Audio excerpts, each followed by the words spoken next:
Hey everyone! The research method I'll be talking about today is grounded theory. So this video is going to cover the definition of grounded theory, what it's commonly used for, as well as the benefits and the limitations, and followed by a set of procedures, and lastly, an artifact to help you learn more. So what is grounded theory? Grounded theory is an inductive qualitative research method that focuses on the cycle of collecting and analyzing data to help you develop a detailed understanding of what you're researching.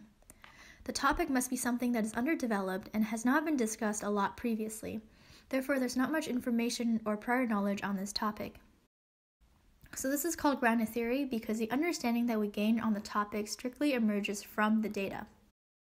Grounded theory is different from other experimental research methods because it is inductive rather than deductive. So what this means is that we're making an inference solely based on observing the patterns from the data we gathered. Whereas deductive research is making an inference based on a theory, which then we test and collect observations to confirm whether or not your findings match this theory.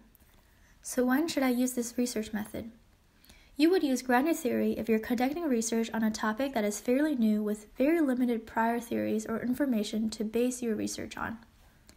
Because grounded theory does not start from a pre-existing concept or theory, it is important for researchers to start the research process without having any sort of bias or preconceived theoretical ideas, so the theory truly emerges from the data. So some of the benefits from using grounded theory include avoiding any assumptions being made since all the findings are connected to the data. Grounded theory is also great for investigating new topics with no or limited prior research attention, and it can result in an in-depth understanding of your topic. However, because it is a data-focused research method, it can also be very time-consuming to recruit participants and collect all the data needed to fully analyze your topic.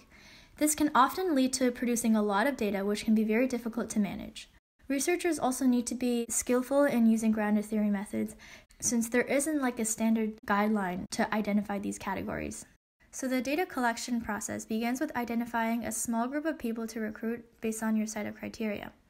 Most commonly used research methods for grounded theory is an interview, but you're able to use any qualitative methods of your choice, and you can even have a mixture of a couple of different research methods. The interview is then transcribed for data analysis. Then, based on the results of your analysis, it can help you decide what to collect next and where to find them. You may wish to recruit more people to interview in order to further confirm your findings, or you may find it helpful to look for participants who can disconfirm your previous findings. Then you repeat the data collection and analysis process several times in order to develop a theory. This process is called theoretical sampling. Here's a chart on the right to help you visualize the steps. Sociologists Glaser and Strauss came up with the grounded theory in 1967.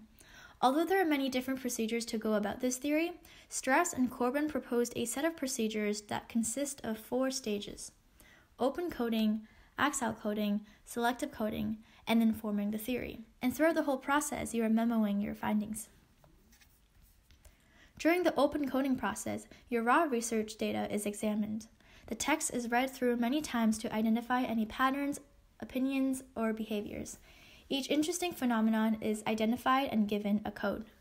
In vivo coding can be used in this process to analyze text. So what this is deriving codes from the data by using the exact words participants used. Take a look at the example on the right. The researcher highlighted important text from the interview and pulled out words directly from this transcript, such as feeling overwhelmed and increased anxiety as the codes. When a transcript does not provide a key term that best describes the instance, researchers can use their own words to name the code. For example, if you're analyzing the text, "My son sobs when the computer does not do what he wants," and "he becomes irritated and keeps pushing the enter button," you may use the code frustration to describe the underlying themes of both of the responses. Moving on to stage number 2. Axial coding is when the collection of codes are being compared with each other and connections are found between each idea of your research. Then these codes are grouped into categories based on similar contents. Here we have another example to kind of help you understand how axial coding works. The research question is, how are University of Waterloo students adapting to learning remotely? We have already finished the open coding process, and here I took out codes of similar themes from the entire list of codes.